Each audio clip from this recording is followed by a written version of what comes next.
Magnificent 7 versus SP 500? I really don't like the Magnificent 7 name at all. But since everyone has adopted it, let's just roll with it. For those who don't know, the Magnificent 7 are AAPL, Goog, MSFT, AMZN, Meta, TSLA, NVDA, with a combined market cap of more than $11 trillion. They currently make up approximately 29% of the SP 500's market cap.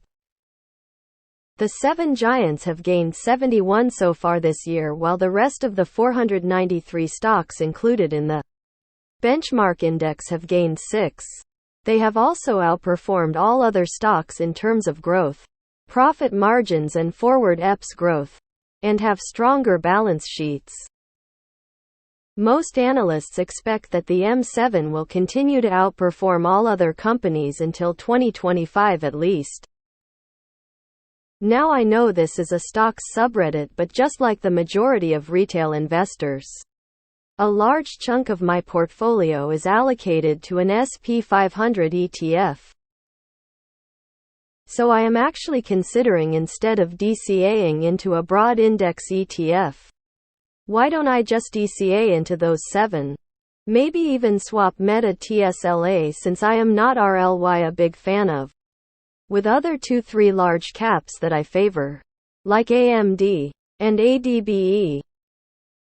Should we expect these 7 to continue outperforming the rest of the world? Should we consider cyclicality?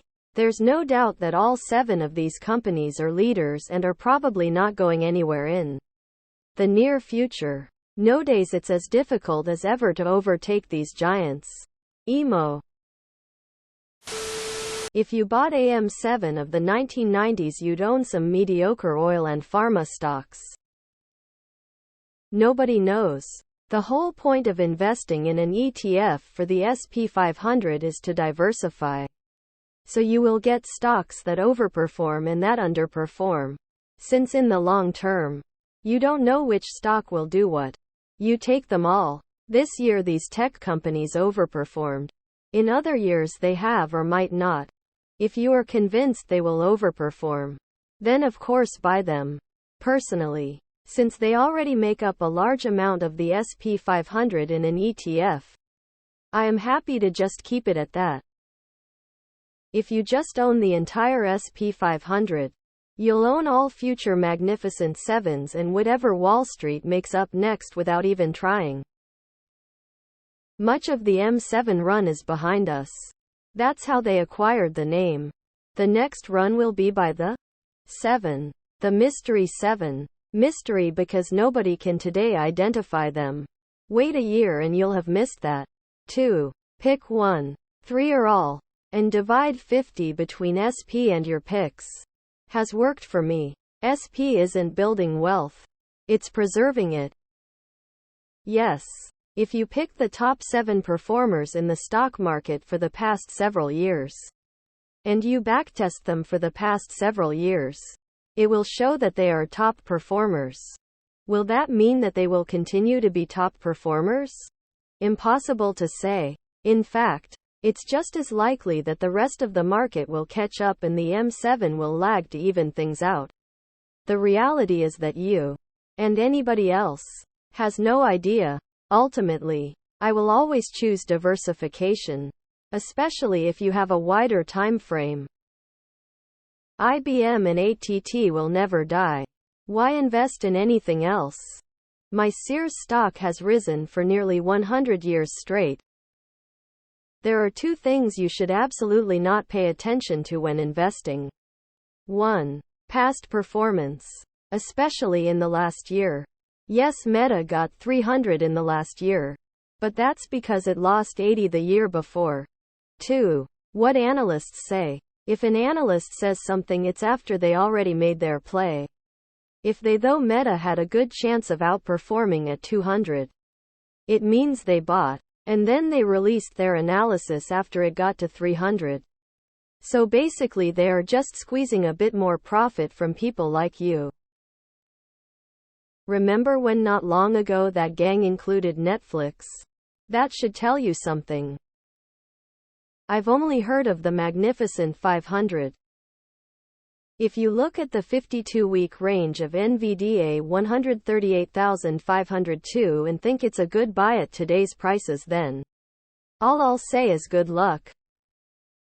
Most analysts expect that the M7 will continue to outperform all other companies until 2025 at least. This implies the Magnificent 7 will crash catastrophically by 2024. Magnificent 7. I prefer manga TM.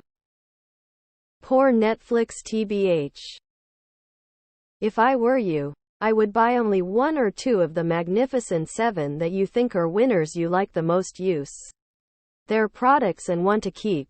Just pick 1, 2 or even 3. Only keep them at around 5 of your portfolio each. Then, dollar cost averaging the majority of your capital into SP 500. That way you have the fun of outperformance of your favorite picks with the safety anchor of the SP 500. If anything goes wrong, what do you think? I enjoy exposure to a couple of them. Google has treated me great, but I'm sure in the coming decades it could potentially begin to cool off. The whole point is to rotate stock holdings in and out throughout your investing journey. I remember when IBM was a top company. It is no longer. That is why you don't go all in on the top 7. But the top 500 is broad enough to capture the up and down moves of the best companies in the aggregate. MSFT is basically its own ETF at this point. Look at how many revenue streams it has. I have significant shares of MSFT and think it's the best buy and hold stock on the market. Can always do both 50-50. I do both. Hold VU and QQQM, but also hold the Magnificent 6. I don't hold Meta. Wish I never sold half my NVDA, it just keeps going up lol. I think it's important the only two ways stocks go up. 1. Multiple expansion. 2. Increased earnings. If you invest in individual stocks, you need either one of these to go higher. I'll let others share their opinion on these stocks. But I can tell you no one knows. It's just an opinion, including this. Why not split your DCA allocation? Take the original contribution you were making and continue putting, say, 66 into broad market ETFs while allocating the remaining 33 into the M7 or whichever from the M7 you favor. The new name for the Magnificent 7 is FATMAANG.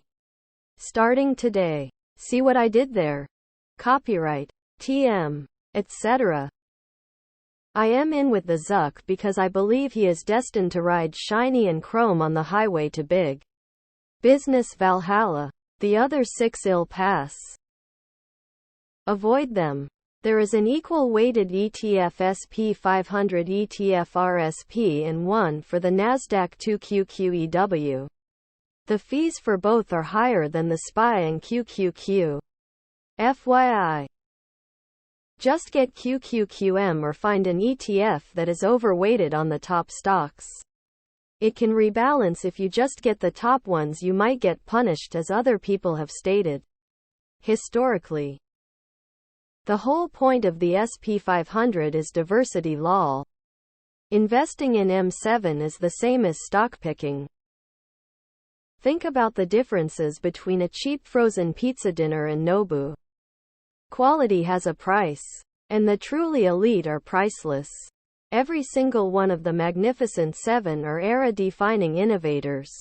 Their stranglehold on their respective industries also means predictable, growing cash flows that naturally command a monopoly premium to more cyclical companies. So no, the 7 greatest companies in human history are not overvalued at all. And never will be.